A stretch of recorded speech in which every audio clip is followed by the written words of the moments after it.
Hello again, YouTube. Welcome to the second part to our series in Make a Game in Unity. So I'll open this up. In our last video, we covered physics and gravity and getting the ball to fall down onto the cube.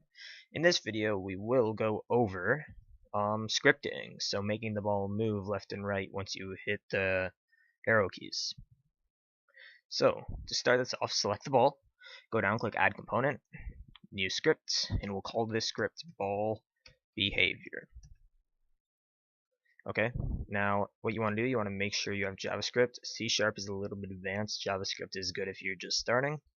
So you want to hit JavaScript, then click Create and Add. And what it does, you can see over here, it creates a script, and when we select our ball, it creates a ball behavior script right there. So what we want to do is open up the script by just double tapping on it. And that will open up our script in MonoDevelop. And MonoDevelop is a application that comes with Unity. So just open that up.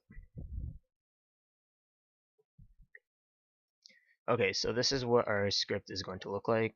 You can get rid of the function start because we don't need that now. So like I said in the last video, I'm not really going to get into depth and detail what the scripting is. While I'm doing it, you might pick up and understand it, but it won't be easy because it took me a while, and if you can pick up on it pretty quickly, you're doing a lot better than I did. So let's get started on our ball behavior script now. Okay, so what we want to do is just get that down here in this pair of semicolons. We want to click in between the semicolons and tab out once, and we're going to create a variable. So that is just the code var, and we are going to call this variable rotation.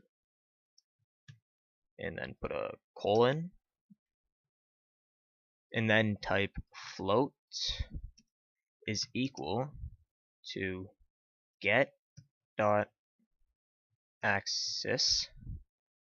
Actually, is that, no, it's not right. So it should actually be input dot get axis. There we go. And then you would want to open a parentheses and then type in horizontal. That's telling the ball we are going to move horizontally. So, and then we're going to multiply that by the rotation speed. So just type in a star and then rotation speed. And then close that off with a semicolon. Now I want to point out that I closed it off with a semicolon. Every line that you should write, you should close off with a semicolon. And when I like to do a couple words, I like to do the first letter lowercase and the second letter uppercase. That's just standard. You could do first letter lowercase, second letter lowercase, or whatever you want, but I just like to do the standard way, which is first letter lowercase, second letter uppercase. So as you can see here, we created our variable rotation, and then we have our rotation speed here.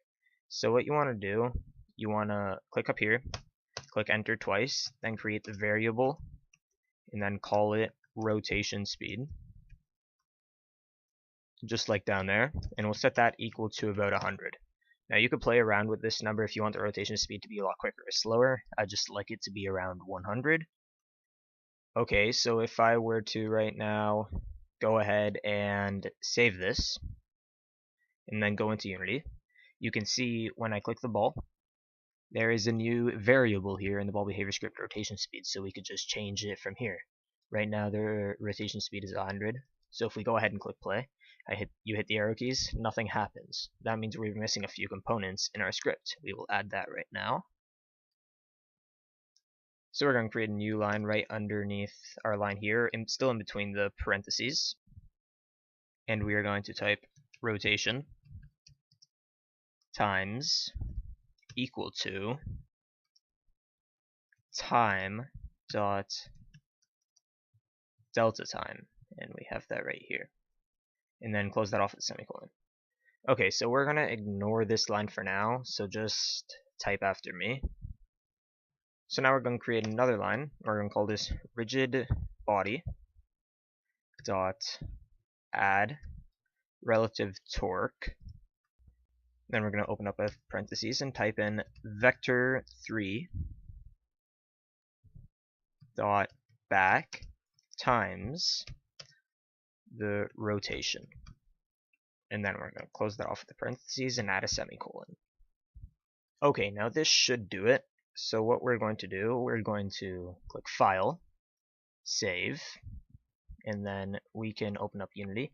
We can test out our game by hitting the arrow keys, and the ball is now rolling. Congratulations.